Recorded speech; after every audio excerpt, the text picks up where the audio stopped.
Bom dia, estamos retomando aí, continuando, na realidade, o nosso curso de Direito Constitucional, né, começando do zero, dando continuidade. Fizemos o artigo 35, agora vamos para o 36.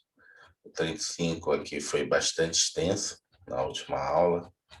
Fizemos todo o artigo 35, que foi a lei não excluirá da apreciação do Poder Judiciário lesão ou ameaça de direito. E agora a gente vai ver o artigo 36, que a lei não prejudicará o direito adquirido, o ato jurídico perfeito e a coisa julgada. Vamos à leitura lá. O direito adquirido, o ato jurídico perfeito e a coisa julgada são institutos que surgiram como instrumentos da segurança jurídica, impedindo que leis retroagissem para prejudicar situações jurídicas consolidadas. Eles representam, portanto, a garantia da irretroatividade das leis, que, todavia, não é absoluta. O Estado não é impedido de criar leis retroativas. Estas serão permitidas, mas apenas se beneficiarem os indivíduos, impondo-lhes situações mais favoráveis do que a que existia sob a vigência da lei anterior. Segundo o STF, o princípio esculpido no inciso 36 do artigo 5º da Constituição não impede a edição pelo Estado de norma retroativa, lei ou decreto, em benefício do particular.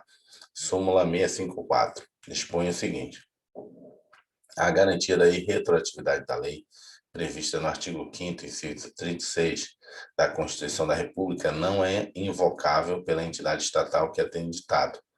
Vamos às explicações. Suponha que a União tenha ditado uma lei retroativa concedendo um tratamento mais favorável aos servidores públicos do que o estabelecido pela lei anterior. Por ser benigna, a lei retroativa pode sim ser aplicada, mesmo em face de direito adquirido. Agora vem a pergunta: poderá a União, que editou a lei retroativa, se arrepender do benefício que concedeu aos seus servidores e alegar em juízo que a lei não é aplicável em razão do princípio da irretroatividade das leis? Não poderá, pois a garantia da retroatividade da lei não é invocável pelo ente estatal que a tem ditado. Ou seja, você não pode editar uma lei que prejudique o direito adquirido, o ato jurídico perfeito e a coisa julgada. Caso você edite, você, ente público, você não pode dizer, não posso, essa lei é inconstitucional porque ela vai mexer em direito adquirido, ato jurídico perfeito, coisa julgada. Daqui a pouco a gente comenta aqui, se ele não comentar o que é isso. Mas a gente vai falar sobre o que é cada um desses termos, né? Uns você já conhece. Vamos lá. Ele vai falar aqui, a gente vai entender. Bom, agora vamos entender os conceitos de direito adquirido, ato jurídico perfeito, coisa julgada. O que é o direito adquirido? Acho que eu estou balançando muito aqui. Vamos lá. O que é o direito adquirido? O direito adquirido é aquele que já se incorporou ao patrimônio do particular, uma vez que já foram cumpridos todos os requisitos aquisitivos exigidos pela lei então vigente. É o que ocorre se você cumprir todos os requisitos para se aposentar sob a vigência da Lei X. Depois de cumpridas as condições de aposentadoria, mesmo que seja criada a Lei Y com requisitos mais gravosos, você terá o direito adquirido para se aposentar. O direito adquirido difere da expectativa de direito, que não é alcançada pela proteção do artigo 5º, inciso 36. Suponha que a lei atual, ao dispor sobre os requisitos da aposentadoria, lhe garanta o direito de se aposentar daqui a 5 anos. Hoje, você ainda não cumpre os requisitos necessários para se aposentar. No entanto, daqui a 5 anos, os terá todos reunidos. Caso amanhã seja editada uma nova lei que imponha requisitos mais difíceis para a aposentadoria, fazendo com que você só possa se aposentar daqui a 10 anos, ela não estará ferindo seu direito. Veja, você ainda não tinha direito adquirido à aposentadoria, ainda não havia cumprido os requisitos necessários para tantos, mas mera expectativa de direito. Deixa eu botar aqui as ferramentas. Esqueci. Então, a questão da aposentadoria é a explicação clássica. O que é a questão da aposentadoria? Como é que funciona isso? Funciona da seguinte forma. Por exemplo, aconteceu isso comigo agora, com a reforma da Previdência de 2019. Inicialmente, quando eu migrei para o serviço público, eu era militar da Marinha.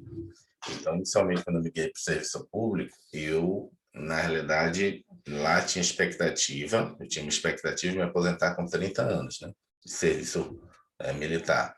Então, eu entrei com 17 e iria embora com 47, 48, né? 17 mais 30. 47, 38. No posto que eu tivesse lá, suboficial, ou se tivesse passado por quadro de oficiais, eu iria embora, né, no posto que eu tivesse. Ok, mas resolvi ir para o mundo civil. Quando eu migrei para o mundo civil, em 2007, 2008, eu passei para um outro regime, que era 35 anos. Então, em vez de ir embora com 47, teria que acrescentar mais 5. Né? Então, de 47 mais 5, iria embora com 53. Falei, opa, tá bom. De repente, vou ganhar muito mais do que eu ganharia como, sei lá, capitão, major ou suboficial, dependendo de como é que iria ser minha carreira. Vou pagar 5 anos a mais aqui, mas eu sei que ao final da carreira, chegar ao final da carreira aqui no serviço público, vou estar ganhando aí que nem almirante. Ok. Daqui a pouco veio a legislação, mudou, criou nova regra, em vez de 53, passou para 57 anos. Opa, já aumentou mais 10. Como eu não tenho direito adquirido, não posso reclamar nada. Aumentou mais 5, depois aumentou mais 5 e eu já estava com 57, ok. Agora, em 2019, teve uma nova reforma da Previdência aí, que foi proposta pelo Paulo Guedes. Agora, a minha situação é a seguinte, eu só posso ir embora para ter os benefícios, né, como servidor que entrou, que eu averbei o tempo de marinha, como servidor que entrou antes de 98, que eu entrei, antes da reforma de 98, eu entrei em 98, entrei em janeiro, e a reforma foi em dezembro. Então, tem algumas pessoas que têm direito a algumas regras de transição que a gente chama, que às vezes acontece isso. A pessoa muda a legislação, mas deixa algumas regras para as pessoas que já estavam e tinham expectativa de direito. O que aconteceu comigo? Agora eu só posso ir embora com 65 anos de idade. Ou seja, eu vou contribuir dos 17 até os 65 anos de idade para poder me aposentar. Ou seja, eu não posso reclamar nada. Eu só tenho que cumprir. Por quê? Porque eu não tenho direito adquirido. Eu nunca completei o tempo. Mas se fosse ao contrário, isso eu estou falando da situação que ele está contando da mera expectativa de direito. Mas, por exemplo, tinha suboficiais que já tinham completado agora, ocorreu agora, a mudança da reforma de 2019, que mudou de 30 anos para 35 anos o pessoal militar, só das Forças Armadas. Se o suboficial ou o oficial, que já tinha 30 anos, essa mudança afeta eles? Não. Eles estavam lá porque eles queriam. Eles já tinham os 30 anos, que eram previstos na Direito legislação anterior. adquirido, né? É o direito Ele adquirido. tinha adquirido o direito de aposentadoria. Aos 30 anos de serviço Aqui na igreja militar. tem muito, né, professor? Aham, Tem muito militar que se enquadra nisso que foi sim. falado por ti agora. Aí mesmo que mude, não muda nada para eles. Muda os benefícios, se eles quiserem, né? Mudou muita coisa, beneficiou, eles podem ficar, receber os benefícios, o que ocorreu com alguns. Mudou algumas normas, na verdade, a reforma da Previdência que foi feita em 2019 foi muito bom para os militares que receberam aumento. Então, alguns ficaram mais um tempo para receber essa questão. Vamos lá, o que é o ato jurídico perfeito? É aquele que reúne todos os elementos constitutivos exigidos pela lei.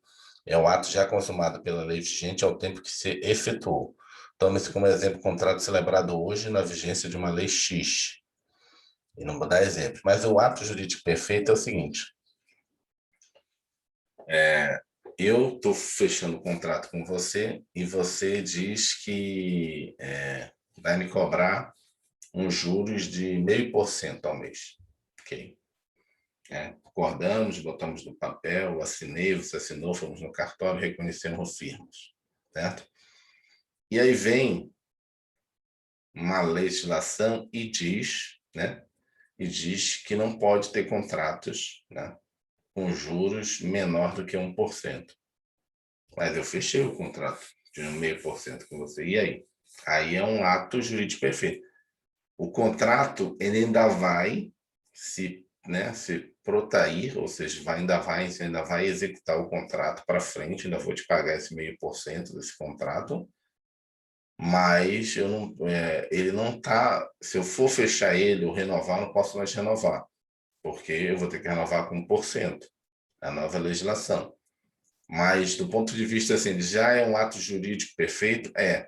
Mas ele o de cima, aqui, o direito adquirido? Não, ele é um ato jurídico perfeito.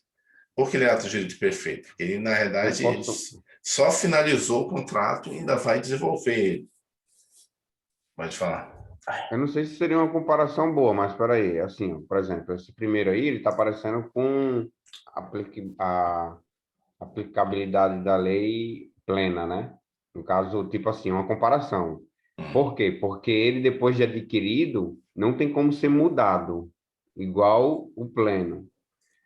Aí esse outro ato jurídico perfeito, ele vai ter que se cumprir o que foi acordado, né, naquele período, né? Por mais que esteja diferindo da nova norma, digamos assim, mas posterior ela vai ter que se enquadrar àquela norma que veio, posterior, né? Que, no caso, a porcentagem, como exemplo aí, que seria o contida, né? aham.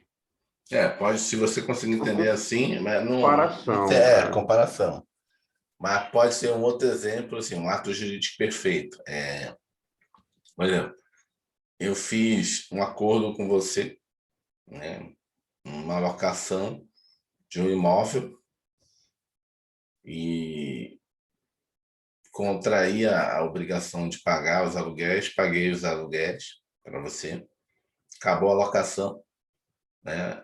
Só que depois, né, que acabou a locação, aquela coisa toda, mudou com uma lei X, dizendo que você não poderia alugar aquele tipo de imóvel. Só que já ocorreu, já foi um ato jurídico perfeito, já até paguei os aluguéis, já, né? Já ocorreu tudo. E aí? Não tem que mudar mais. Entendeu? Não é um direito adquirido, é um ato jurídico perfeito, já acabou, já se exauriu, entendeu? Não tem nada, não pode voltar a lei e dizer, olha, na verdade você vai ter que devolver o dinheiro, você não poderia ter alugado. Estou focando no aluguel, mas pode ser outra coisa, entendeu? Depois a gente pode pegar algum exemplo no livro de Direito Civil. Direito Civil é muito mais vamos dizer assim, proeminente nesse tipo de explicação sobre ato jurídico perfeito. Mas se você contrai uma obrigação que está prevista, não tá legal na lei, depois a lei muda, aquela obrigação, você já cumpriu a obrigação, já era, já exauriu a obrigação que você tinha. Obrigação que eu falo no sentido jurídico, conceito da obrigação. E esse aqui é o mais fácil de todos, né, que a gente já estudou várias vezes, que é a coisa julgada. Coisa julgada é a decisão judicial da qual não cabe mais recurso.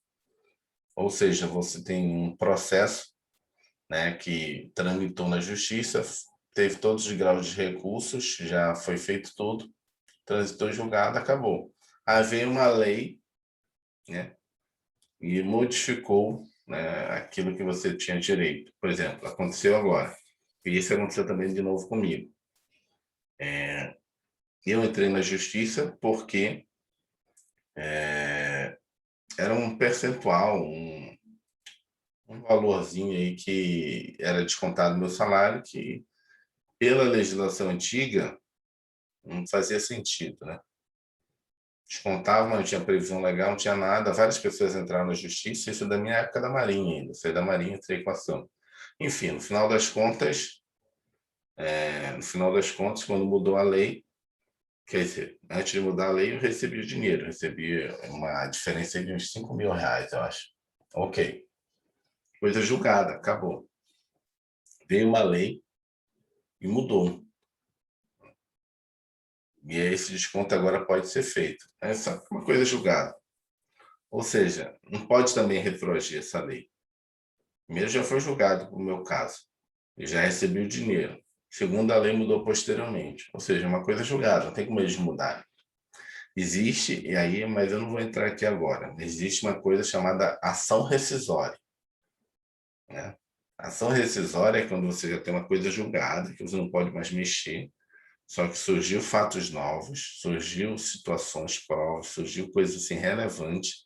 Você pode entrar na justiça e tentar de novo sobre aquele mesmo fato, aquele mesmo objeto, aquelas mesmas partes, tentar rever a decisão transitada e julgada. A gente chama de ação rescisória. Só que são casos excepcionalíssimos, tanto no direito civil quanto no direito criminal, entendeu? Então, tipo, no direito criminal seria o caso, sabe, aqueles casos que nem de filme americano, já transitou julgado, você já está condenado, está cumprindo a sua pena e aparece o exame de DNA e mostra que o DNA não era seu. Aí você vai ficar preso, não pode mexer numa coisa só porque está transitado julgado, a coisa julgada, não. Aí você tem a possibilidade no Brasil da chamada ação rescisória, entendeu? São casos excepcionalíssimos. Mas existe essa possibilidade, senão ia ser uma tremenda injustiça por causa dessa previsão constitucional. Não, coisa julgada, não posso mais mexer. Não, não é assim. Existem casos excepcionais, mas isso daqui é um aprofundamento mais, né? É uma coisa assim mais, vamos dizer assim, mais profunda. O básico é esse, né? Você não pode mexer na coisa julgada, né? Mas, como eu falei para você, né?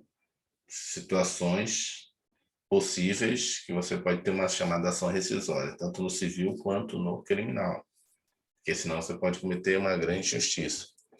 Mas o básico é o quê?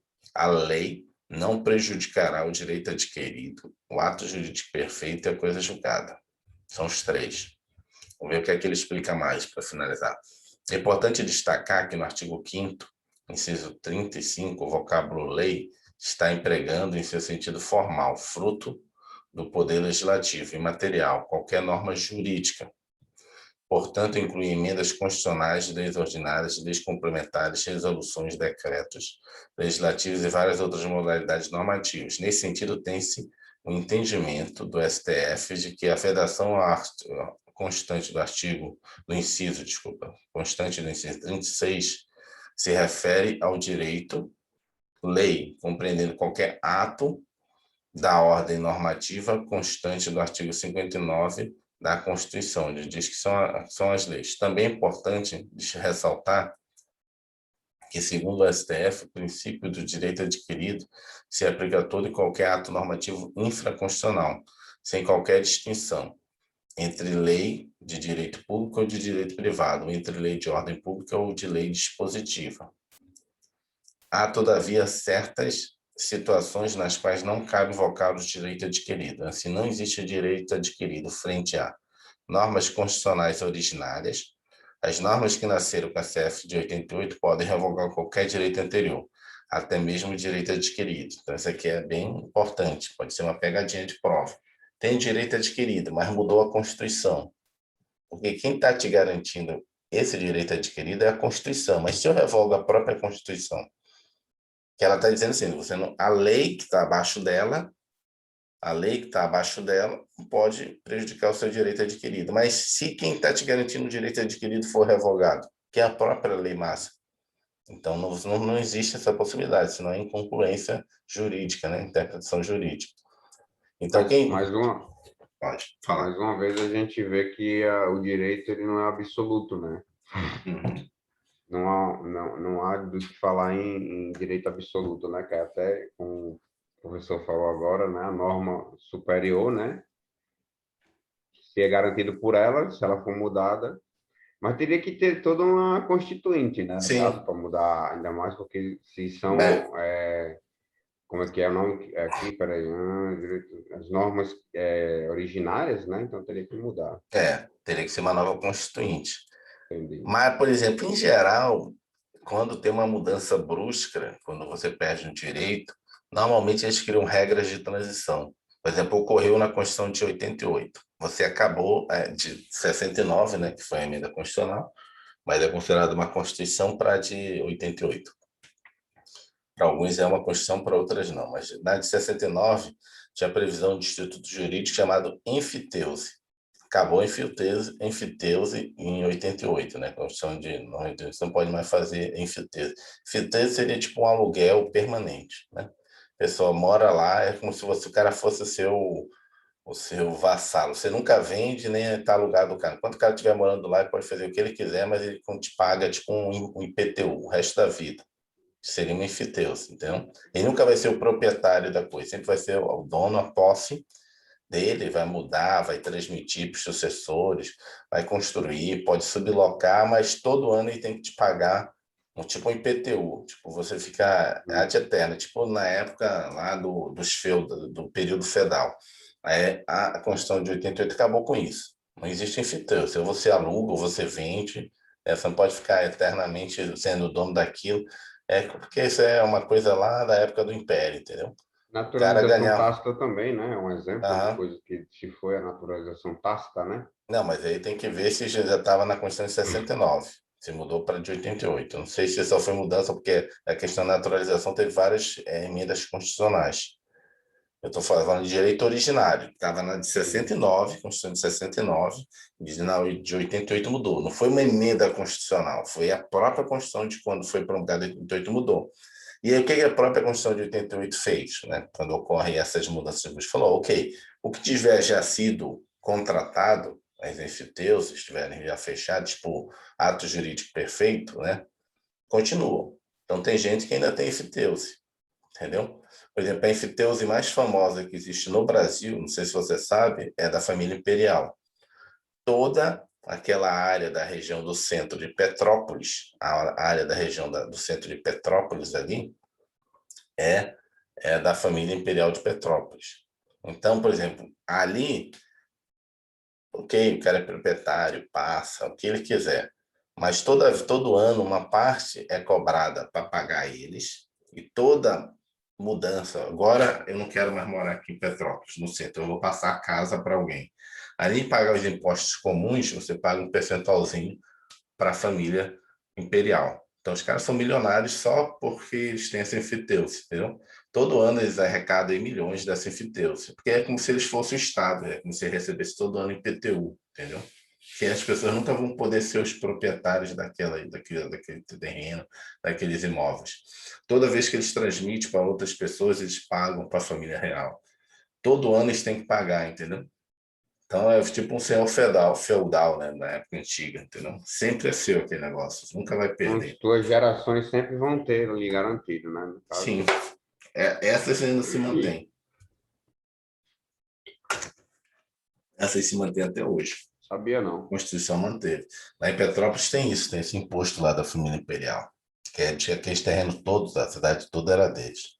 Eu fiquei sabendo que Petrópolis era por causa de Pedro, Dom Pedro, Uhum. que morou lá, né? Por causa de um vídeo de surdos, que o cara falou: Ah, eu tô aqui na cidade de Petrópolis. Por que o nome é Petrópolis? Porque Polis, né? Petrópolis, Polis de Pedro, cidade de Dom Pedro, né? Não sabia, na verdade. Eu nem tinha observado que o nome era Metrópolis de Polis, né? Que Uhum. nem Decápolis, né? Eu estava Uhum. explicando para minha filha esses dias. Filha, Decápolis são 10 cidades. E Tal. aí Aí, lá, para te for lá é muito bom, porque tem o Museu Imperial, tem as casas que eles ficavam quando iam para lá, os objetos que eles usavam, o imperador. Sim, para quem é da Europa, isso daí é muito simples, né? É muito fácil lá. Todo mundo teve rei, mas para a gente tu vê assim, cara, como é que os caras viviam, como é que eles estudavam, como é que eles dormiam, como é que era a cama do imperador, né, da imperatriz, essas coisas todas é muito legal. Os vestidos, as roupas da época, muito legal. O museu é o Museu Imperial de Petrópolis, que era na verdade a casa, né? Agora é quando museu. eu for ao Rio novamente, eu vou ver se eu vou a Petrópolis, para Vamos conhecer essa lá. parte histórica.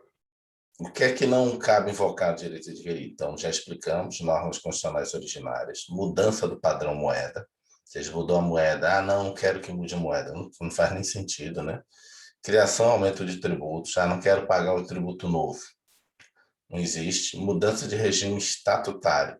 Isso aqui se aplica muito, cai muito em concurso, que é, por exemplo, eu sou da Lei 8.112, né? Mas vai mudar a. Por exemplo, isso aconteceu também em 88. Antes de 88, o regime era seletista dos servidores públicos, grande maioria. Tinha 2% de servidores públicos que eram estatutários, muito pouco. Aí, quando veio a Constituição de 88, falou: não, o regime dos servidores públicos vai ter que ser regime jurídico único. Aí criaram, isso foi em 88, em 1990 criaram a Lei 8.112, que é a lei dos estatutários. Né? E se é uma legislação vier e dizer, não, agora o serviço público não é mais estatutário, vem uma nova Constituição, uma nova lei, dizendo assim, não é mais estatutário. Aí não estou falando de Constituição nem de específico, falando de lei. Mudou a lei, não existe direito adquirido. Entendeu? Então, por exemplo, você pode mudar a lei do regime jurídico único e você vai ter que aderir, né, a um novo modelo. Por exemplo, então, Tem como subir aí um pouquinho, só para eu ver o negócio, voltar? Só um pouquinho, pronto, aí. Não cabe invocar direito adquirido, assim não existe. Peraí. a que cai muito em concurso é essa, do regime estatutário. E aí, esses de baixo, né, pode a lei mudar e você não vai não vai poder dizer, não, essa lei é inconstitucional, porque fere meu direito adquirido. Não, mas você não pode invocar direito adquirido em relação a isso. A lei Entendi. mudou, mudou a moeda, a lei mudou os tributos, a lei mudou o regime estatutário. Por exemplo, o regime estatutário anterior, 1990, era tinha a cada 5 anos tinha 3 meses de licença, você ganhava anuênio, tinha várias coisas. Foram mudando, você não tem. Ah, não, mas quando eu entrei, tinha a cada 5 anos tinha direito a 3 meses de licença. Não, Não agora tem não direito tem. adquirido. Não tem direito adquirido em relação a isso. Seria tipo do meio, né? Ali como é que é? Qual é o nome do meio? Não, subindo lá. Ato jurídico perfeito. Ato jurídico perfeito. Quem tirou, tirou, né? Quem não tirou, perdeu. Não é que perdeu, agora para você sair esses 3 meses de licença, você tem que fazer um curso.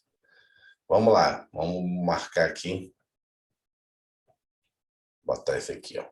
Não há direito adquirido contra. Que aqui você não pode alegar.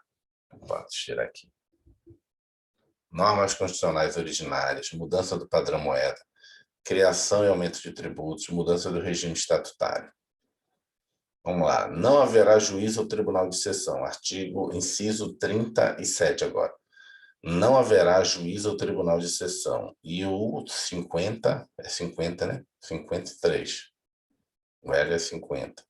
Vamos lá. Não haverá juízo ou tribunal de seção, ninguém será processado nem sentenciado senão pela autoridade competente. Então, esse direito fundamental chamado juiz natural. Vamos ler aqui. Contrariando um pouco a ordem em que estão dispostas na Constituição, analisaremos esses dois incisos em conjunto. Isso porque ambos traduzem o princípio do juiz natural, juiz natural ou juízo, né? Esse aqui é o juízo ou juiz natural. Esse postulado garante ao indivíduo que suas ações no Poder Judiciário serão apreciadas por um juiz imparcial, o que é uma garantia indispensável à administração da justiça em um Estado democrático de direito. O princípio do juiz natural impede a criação de juízos de exceção, ou ad hoc, criados de maneira arbitrária após o acontecimento de um fato. Na história da humanidade, podemos apontar como exemplos de tribunais de exceção o Tribunal de Nuremberg e o Tribunal de Tóquio, instituídos após a Segunda Guerra Mundial. Esses tribunais foram criados pelos vencedores da guerra para julgar os vencidos, e por isso são duramente criticados. O princípio do juiz natural deve ser interpretado de forma ampla. Ele não deve ser encarado apenas como uma vedação à criação de tribunais ou juízos de exceção. Além disso, decorre desse princípio a obrigação de respeito a outras regras objetivas de determinação de competência, para que não seja afetada a independência e imparcialidade do órgão julgador. Todos os juízes e os órgãos julgadores, em consequência, têm sua competência prevista constitucionalmente, de modo a assegurar a segurança jurídica. É importante que você saiba que o STF entende que esse princípio não se limita aos órgãos e juízes do Poder Judiciário. Segundo o pretório excelso, ele alcança também os demais julgadores previstos pela Constituição, como o Senado Federal, por exemplo. Além disso, por sua natureza, o princípio do juiz natural alcança todos, brasileiros, estrangeiros, pessoas físicas ou jurídicas. Em um Estado democrático de direitos, todos têm, afinal, o direito a um julgamento imparcial e neutro. O princípio do juiz natural, ele também não comentou aqui, também se aplica às medidas cautelares numa investigação ou durante um processo.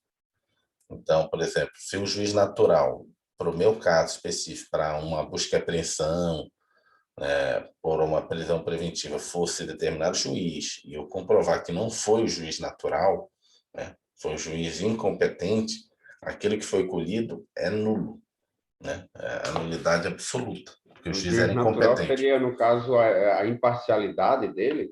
Não, aí é outra coisa. O juiz natural seria aquela pessoa que deveria te julgar, realmente. Por exemplo, a gente teve agora o caso mais famoso de todos de juiz natural, foi o caso do juiz Sérgio Moro, né? Por quê? Porque você pressupõe se o cara não era pessoa competente para te julgar. Você acha que ela quer o seu processo para quê? Se ela quer julgar você, se ela não é a pessoa competente. Provavelmente é porque ela quer. Isso não é um pressuposto do juiz natural. Mas por que a manutenção do juiz natural é um pressuposto da imparcialidade também? A imparcialidade não é o pressuposto do juiz natural, mas o pressuposto do juiz natural é manter a imparcialidade. Por quê? Porque quem vai te julgar não é ele que escolhe. É a própria lei que já diz quem vai julgar quem. Como assim? Por exemplo, se você comete um crime, aqui no Distrito Federal, quem vai te julgar? É uma vara criminal do Distrito Federal. Não pode um juiz de outro estado querer te julgar. Não cabe. E aí tem mais. Aqui no Distrito Federal você tem várias varas criminais. Foi isso que ocorreu com o ex-presidente? O que ocorreu com o ex-presidente foi ele cometeu certos crimes, né? Quer dizer, indícios alegam que ele cometeu certos crimes, não posso falar, né? Pelo próprio princípio da inocência, ele foi julgado, mas foi anulado. Tem indícios que ele cometeu certos crimes. Descobriu-se que, na realidade, foi avocado para a vara de Curitiba o julgamento para lá. Porque esses crimes têm a ver com a Petrobras, porque você tem chamado, né, você tem lá o princípio, né, da direito do julgamento célere, aquela coisa toda, então você tem a chamada assim, quando você está com um processo, né, você está com um processo e que envolve várias situações, todo processo que entra no tribunal vai para esse mesmo juiz. Aí não quebra o princípio do juiz natural. Aí você, na verdade, está prevalecendo uma celeridade do processo, porque aquela pessoa já está julgando aquilo, manda para ela, né? A gente chama até chamada distribuição por litispendência. Isso é litispendência, por quê? Aquilo ali já tem pendência com o outro. Nesse caso específico, para você entender resumidamente, a pessoa estava julgando os processos da Lava Jato, envolvendo a Petrobras. Então, naquele momento, falou-se o seguinte: olha, essa situação que ocorreu com o ex-presidente, né, sítio, essas coisas todas, a gente acha que tem um liame com a Petrobras. Então, puxou o processo para lá. Só que depois se descobriu, não tem nada a ver uma coisa com a outra. Essa questão realmente pode ser crime, possivelmente é um crime, né? Essa questão aí de sítio, triplex, essas coisas todas. Tanto é que esse processo começou lá em São Paulo. Havia começado lá em São Paulo. O Ministério Público lá em São Paulo tinha atuado. Tanto é que estava lá em São Paulo. Esse processo saiu de São Paulo e foi para Curitiba. E aí você percebe a necessidade de juiz natural, por quê? Porque depois descobriu-se que existia, né, por gravações, não sei também se é verdade ou não, que existia uma certa, vamos dizer assim, conluio entre os juízes e promotores lá nessa vara em Curitiba. E, assim, pela forma como eles falavam, eles puxaram o processo justamente já com a intenção de ser mais duro, de condenar. Então, por isso foi anulado o julgamento. Não foi anulado tudo, foi anulado só aquilo ali. Vai ser julgado novamente por outro juiz. Né? E é isso. O princípio de juiz natural é isso. Você cometeu um crime em São Paulo. No caso, tem que ser julgado. Ele tem que ter sido julgado pelos juízes de São Paulo, porque os atos cometidos por ele, vamos dizer assim, houve indícios de infração penal no estado de São Paulo. Então, No estado de São Paulo. Vinculado ao estado de São Paulo. Então, Tanto o é que estado... Hã? Na época teve essa briga. Na época decidiram errado, não sei como é que foi. Mas no Supremo não tinha chegado essa discussão. Aí o ex-presidente alega inocente, assim, alega não é inocente. Foi inocentado. Não, não foi inocentado, foi anulado, né? Foi anulado os atos do juiz incompetente. Não foi inocentado. Quando o tribunal ele concede, né, essa concessão de dizer não, realmente o juiz é incompetente, ele anula os atos do juiz, não te absolve. Pode prescrever o crime. É igual do funcionário usurpador, né? São nulos, né? Os atos dele, né? Uhum. O cara chega ali e diz, não, eu sou do Detran. Aí coloca num papel em branco, você será multado em R$ 50. Aí dá ali pro cara. Nulo, né? Não existe esse ato. ele não está assegurado pelo Estado, né? Não tem poder dado pelo Estado, né? De multar, poder de fazer qualquer coisa. Qualquer ato. Uma questão mais aprofundada nesse inciso seria as seguintes situações, né, que ocorrem às vezes. No caso específico de determinadas situações que a gente leu, lei de organização criminosa. Você não tem identidade física do juiz, porque em organização criminosa você pode solicitar que não seja um juiz, seja três. Por quê? Porque já ocorreu no passado, você é juiz único, sentencia situações de organização criminosa, né? Sentencia situações de organização criminosa e aí depois a pessoa pode vir atrás de você, da sua família. Então, não. E aí o Supremo também julgou, falou, não fere o juiz natural. Por quê? Porque quem seria o juiz natural daquela causa?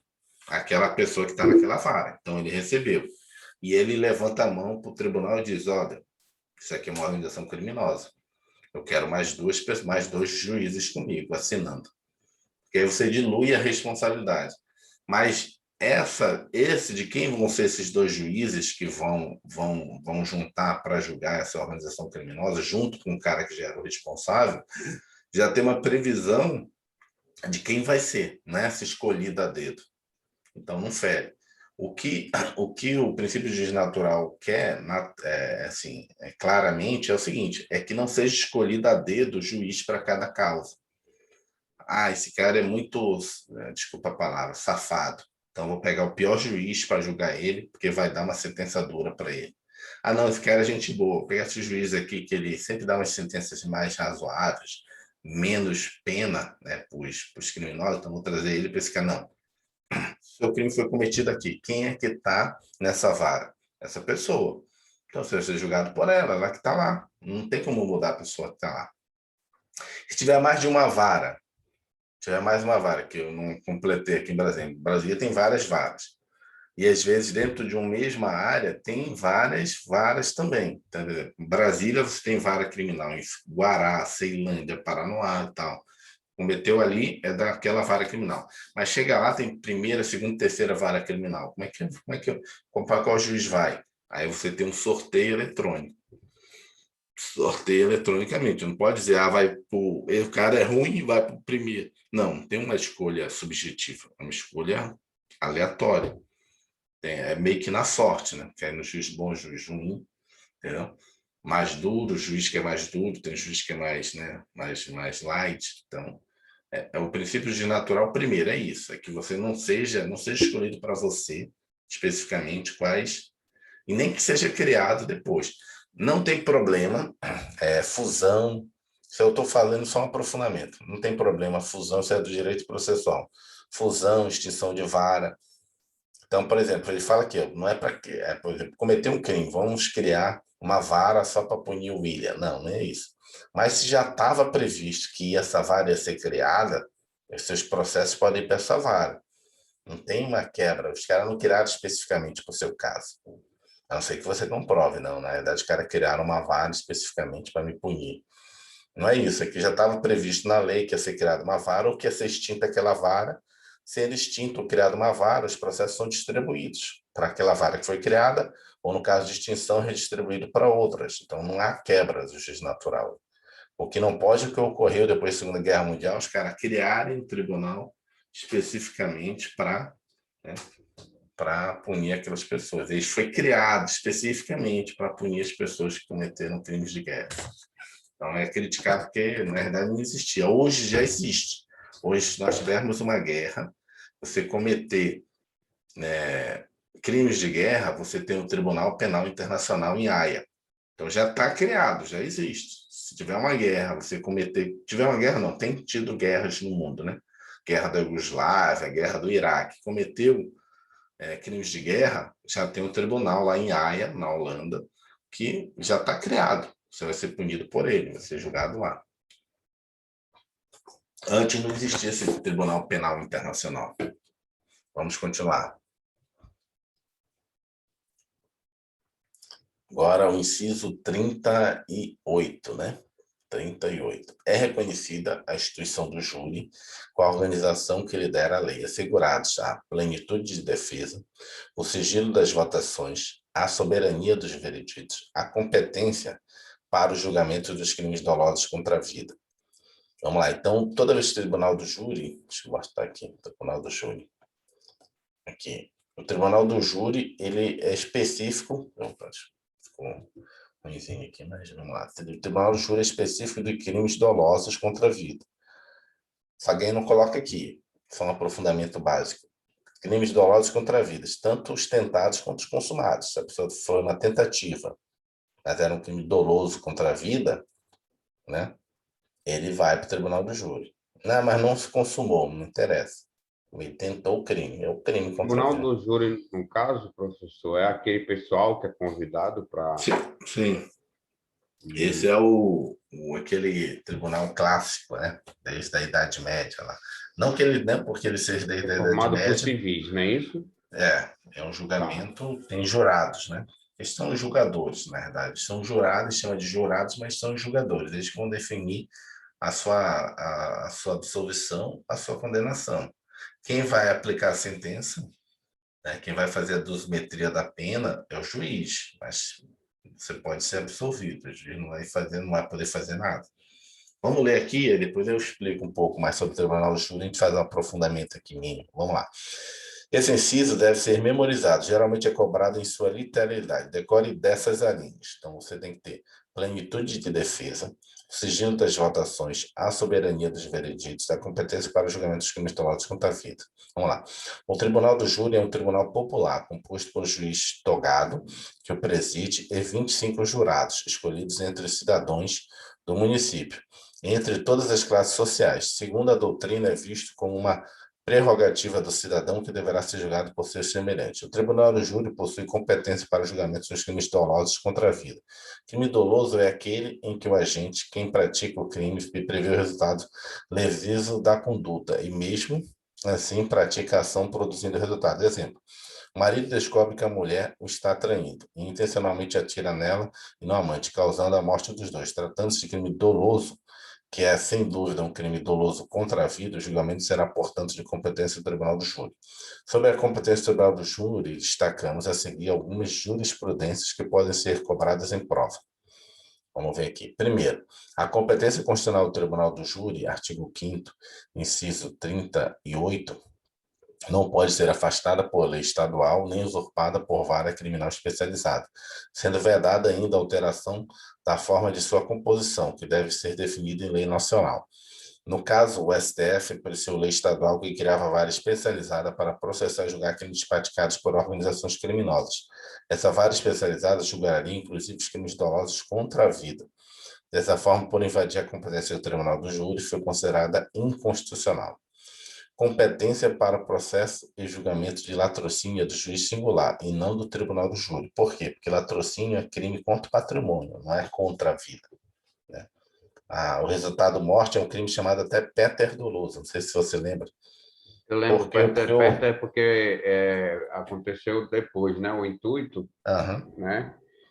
o O dolo era intuito, no o roubo, né? intuito era o roubo. Aí o cara foi lá e o resultado, né? Roubo com resultado morte, né? Uhum. Não Porque era o que ele queria. o dolo, péter doloso é dolo no O roubo, antecedente e culpa no consequente, né? culpa no consequente. Então, na verdade, sim, o péter Então, doloso é um crime péter doloso, normalmente, né? Às vezes. Nem sempre, às vezes tem tudo dolo também de matar, mas o crime de latrocínio, o dolo tá no patrimônio, não na vida, né? O objetivo real. no bem material ali, não vida, né? E depois no inanimado, digamos assim, bem material e É. inanimado. Aí no, a Por, culpa sobrecai sobre a vida, né? Entre aspas. por isso não cabe tribunal do júri, porque é crimes dolosos contra a vida. A vida foi tirada, nesse caso foi, mas na verdade o crime foi doloso contra o patrimônio. Meio Então estranho, mas não vai ao júri, né? não vai o júri. Não quer dizer que o cara não vai ter, porque às vezes o júri pode ser até melhor para a pessoa. Não sei se, né? Se é a minha percepção, eu acompanho o júri, agora que os júris estão sendo às vezes pelo YouTube, né? Eu acompanho o júri. acaba que às vezes o juiz acaba sendo melhor para o cidadão, entendeu? Às vezes, se o latrocínio ser jogado pelo juiz singular, assim, do ponto de vista para a sociedade, da pena ser realmente bem aplicada, assim, não que não seja bem aplicada no caso lá, mas eu tenho assistido alguns tribunais de júris, cara, sim, se fosse o juiz não levaria em consideração, porque tem lá a plenitude de defesa, tem toda aquela situação ali, dependendo do advogado, da oratória do advogado, ele consegue, né, não absolver, mas tirar várias, né, várias Qualificadoras, qualificadores ali. atenuantes, Aham. Então, assim, tribunal de júri. agravantes, desculpa, atenuantes. Por Tirar isso, atenuantes também, né? Porque se aham, tira atenuante, de certa forma, tu prejudica, né? Tu aumenta a pena, né? colocar atenuante. Bom advogado consegue reverter. Agora, no juiz singular, pode ser bom advogado, mas vai só botar no papel, né? Falando lá, os jurados podem se convencer. Então, no primeiro momento parece ser ruim, porque não vai ao tribunal do júri, matou uma pessoa, mas do ponto de vista, primeiro, né, taxativo, não é contra a vida esse crime. Segundo, eu acho que tecnicamente é melhor ser julgado pelo juiz, porque ele vai ser mais, né, em tese, mais certo de que ele vai ser punido, né? Senão pode levar um latrocínio pelo tribunal do júri e o cara acabar sendo até absolvido, né? O latrocínio é um crime complexo, no qual estão presentes duas condutas, o roubo e o homicídio. Em outras palavras, o latrocínio é um roubo qualificado pela morte da vítima. É considerado pela doutrina como um crime contra o patrimônio, e não um crime contra a vida, ficando por isso afastado da competência do tribunal do júri. A competência do tribunal do júri para julgar os crimes dolosos contra a vida não é absoluta. Isso porque não alcança os detentores do foro especial por prerrogativa de função previsto na Constituição Federal. Deixa eu marcar aqui. Marcar esse aqui. Não é absoluto. Por quê? Porque não alcança os detentores de foro especial por prerrogativa de função prevista na Constituição Federal. E é o caso, por exemplo, do presidente da República e dos membros do Congresso Nacional, que serão julgados pelo STF quando praticarem crimes comuns. Ou seja, no caso de deputados, senadores, presidente da República, vice-presidente da República, ministro de Estado, quando ele comete As qualquer secretários crime comum. também Não, são secretário os não, só agentes ministro. públicos. Não, ministro, é só o que está Tá. previsto na Constituição para foro especial. Secretário não tem foro especial. Secretário, que eu estou falando secretário do governo federal, porque no município, nos estados, secretário é o equivalente ao ministro no governo federal, entendeu? Aí, nesse caso, o cara vai para o Tribunal de Justiça. Eu não sei, tem que ver a Constituição do Estado, mas por simetria, provavelmente um cara que é secretário de Estado, se o ministro aqui no governo federal vai ser punido em crime comum, às vezes, pelo tribunal, se for no Estado, seria o equivalente ao secretário de Estado, entendeu? Então, olha lá. É caso, por exemplo, do presidente da República e dos membros do Congresso Nacional que serão julgados pelo STF quando praticarem crimes comuns, ainda que dolosos contra a vida. Em outras palavras, o foro por prerrogativa de função prevalece sobre a competência do tribunal do júri, desde que esse foro especial decorra diretamente da Constituição Federal. Então, você tem que olhar lá todos os crimes cometidos por prerrogativa de função que vai para o tribunal. Ok. Nesse caso, não vai para o tribunal do júri, para as pessoas comuns. Então, vai para o próprio tribunal. A pergunta que se faz, a pergunta que se faz diante dessa última afirmação é a seguinte: e quando o foro não decorrer de previsão constitucional, mas sim da Constituição Estadual? Para responder esse questionamento, o STF editou a súmula número 45, que assim dispõe: a competência constitucional do Tribunal do Júri prevalece sobre o foro por prerrogativa de função, estabelecido exclusivamente na Constituição Estadual. Isso aqui cai demais, vou até marcar assim. Eu não Geral, entendi essa parte, calma aí. professor. Espera aí, eu vou marcar aqui. Deixa eu marcar aqui, propriedade. Vou marcar ela aqui, estilo. Não entendi, tá o estilo bonito. Cidade.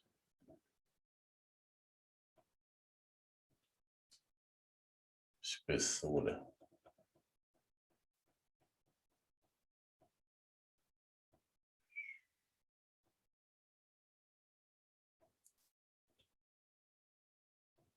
Ficou muito grosso.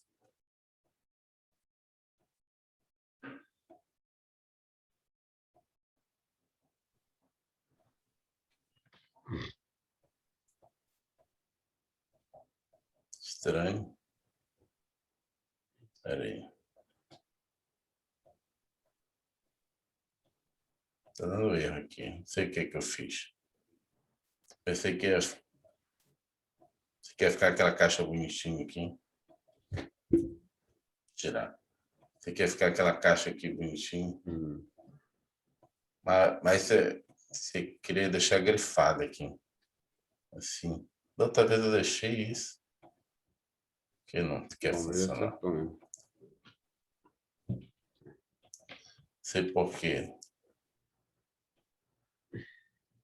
Não quer aparecer.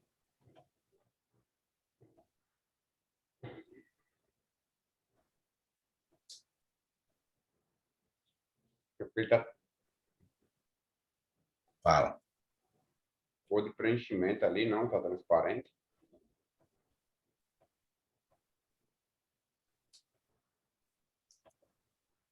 Entendi.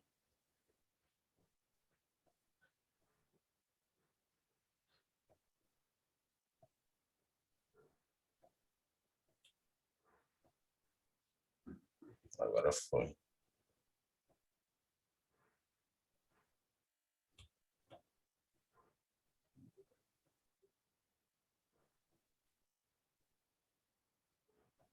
Acho que era isso, era a cor do preenchimento. Tinha que tirar. Vamos lá. Isso aqui cai muito. O que está dizendo na súmula 45? Assim, ó, a competência constitucional do Tribunal do Júri, que a gente está lendo, prevalece, ou seja, se sobrepõe sobre o foro de prerrogativa de função estabelecido exclusivamente pela Constituição Estadual. Vamos lá. Você tem na Constituição Federal todas as prerrogativas de função. Ministro, presidente, secretário não, desculpa. Ministros, presidente, vice-presidente, deputados, senadores, Ministério Público, magistratura, tem várias autoridades. Tá? Só que na Constituição Estadual você pode ir lá e coloca o vereador. O vereador vai ser julgado pelo Tribunal de Justiça, não vai ser julgado pelo juiz comum. Ok? Botou na Constituição do seu Estado. Essa previsão para esse vereador tem previsão na Constituição Estadual? Na Constituição Federal? Não. Só está na Constituição Estadual. Se ele cometer um crime doloso contra a vida, matar alguém, ele vai ser... Porque se o presidente matar alguém, ele vai ser julgado não pelo Tribunal do Júri, vai ser julgado pelo Supremo Tribunal Federal.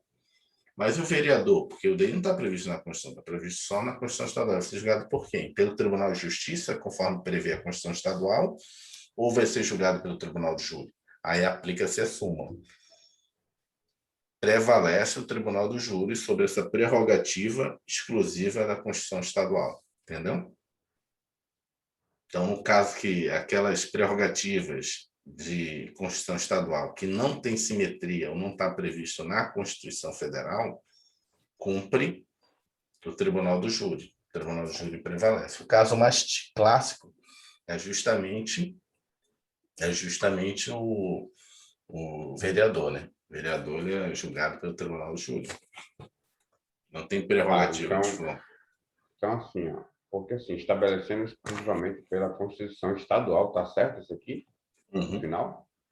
Tá, então, peraí, para responder essa questão, vamos ler lá embaixo. Lá embaixo já está escrito dos vereadores. Isso daí cai muito em prova, esse de vereador. Vamos ler aqui, ó. Vereador, ele cai em prova. Vamos lá. Já decidiu o STF, com base nesse entendimento, que vereadores que possuem foro por prerrogativa de função derivada da Constituição Estadual serão julgados pelo Tribunal do Júri se cometerem crimes dolosos contra a vida. Está aqui, ó.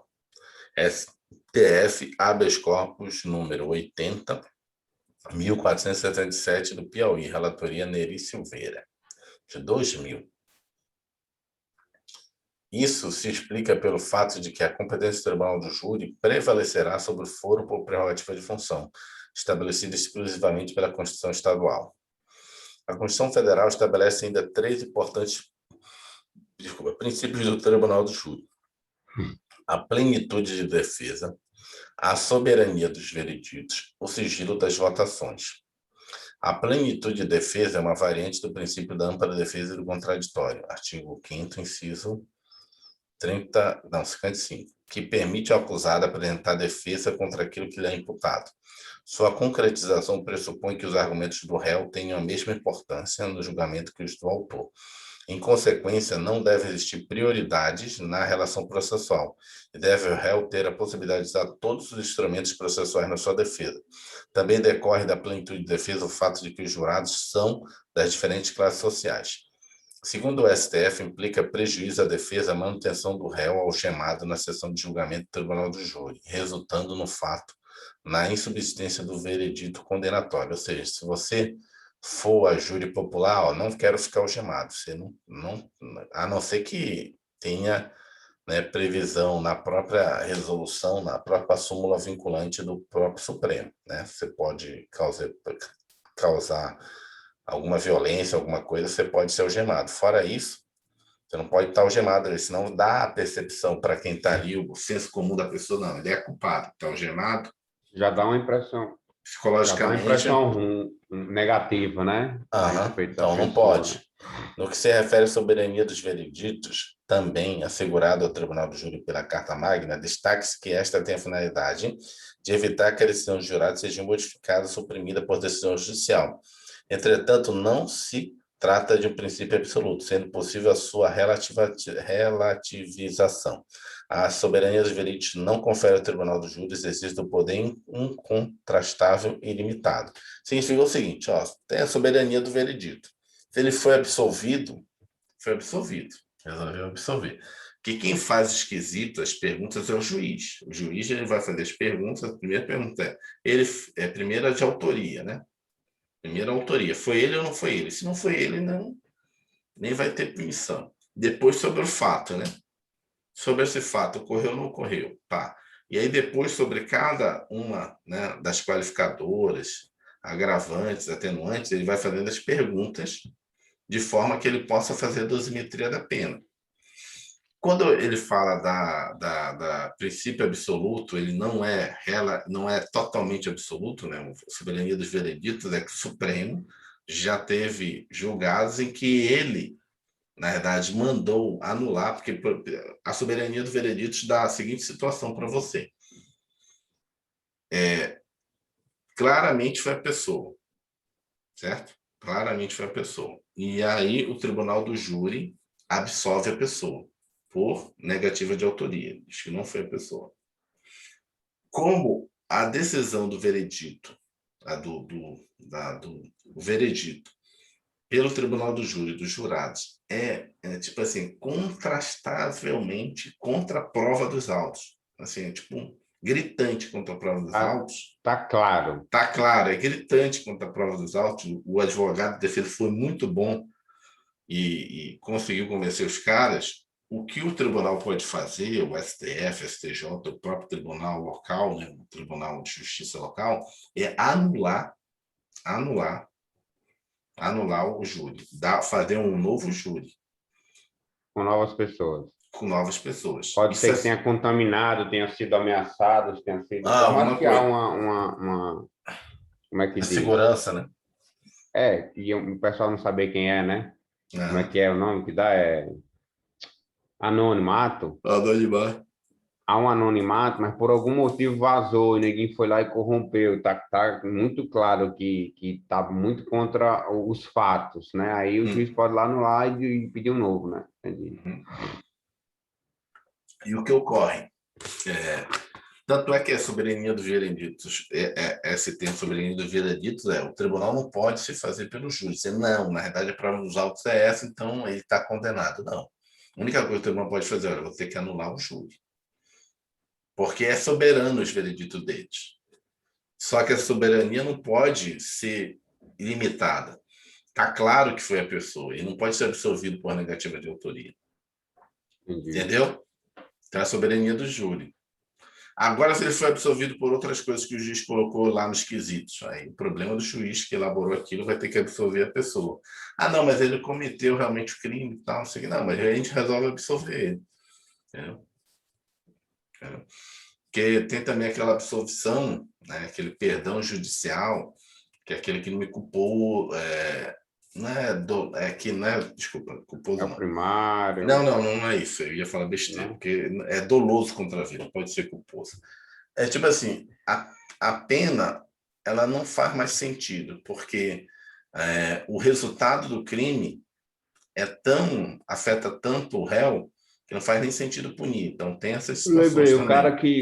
o cara que atirou no próprio filho que saiu de madrugada e estava entrando pela janela e o Aham, pai no escuro foi lá e pô, atirou no cara achando que era um bandido e matou o aham. filho. A próprio crime foi tão ruim para o agente que foi absolvido, né, daquele crime Sim. doloso. E aí, nesse caso Ele é um específico, caso desse, na verdade. aham, aí nesse caso específico, se for absolvido, não tem o que o juiz fazer, né? Vamos absolver, vamos recorrer. O Ministério Público pode recorrer, né, para ter um novo júri. A, o que o Ministério Público pode recorrer do Tribunal do Júri é dosimetria da pena, anulação do júri. Agora pode também mudar, dizer não. É porque você é anonimato, você nem sabe quem votou contra e quem votou a favor. Depois eu explico como é que é feito isso. No que se refere à soberania dos vereditos, também assegura o Tribunal do Júri pela Carta Magna, destaque-se que esta tem a finalidade de evitar que a decisão dos jurados seja modificada ou suprimida, né, por decisão judicial. Entretanto, não se trata de um princípio absoluto, sendo possível a sua relativização.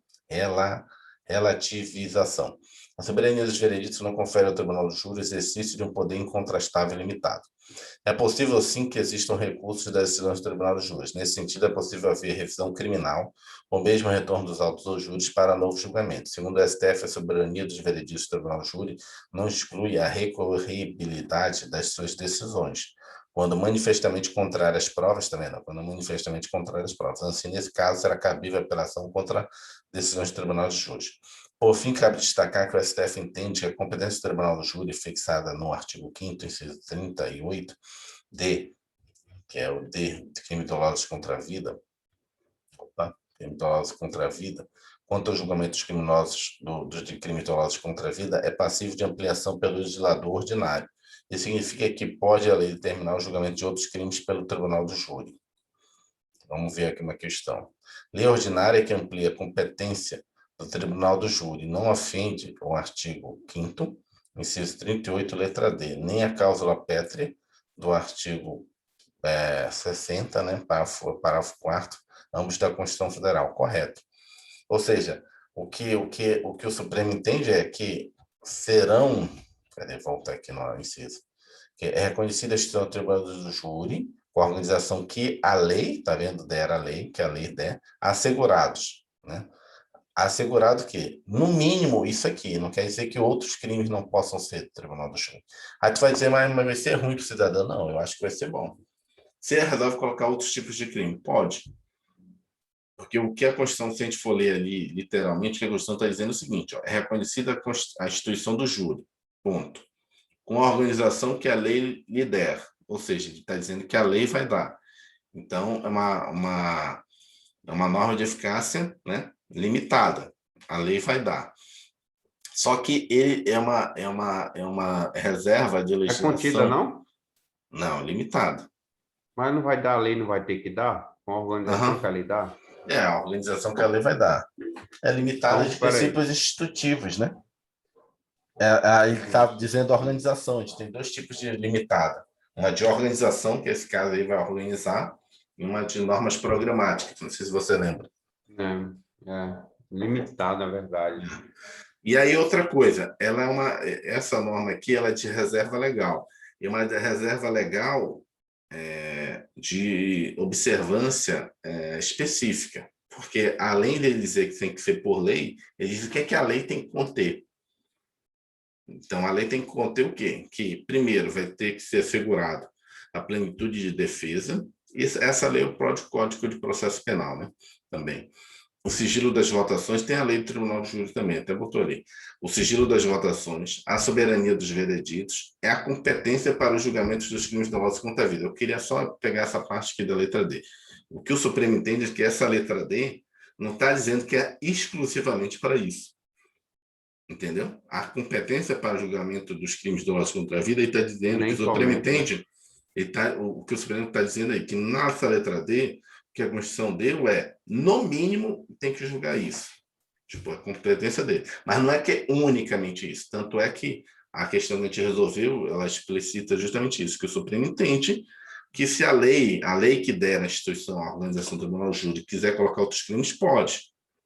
Mas não pode tirar, a lei não pode tirar a competência dos crimes dolosos contra a vida. Esse tem que ter, obrigatoriamente, na lei. Entendeu? Essa é a interpretação do Supremo, é o básico.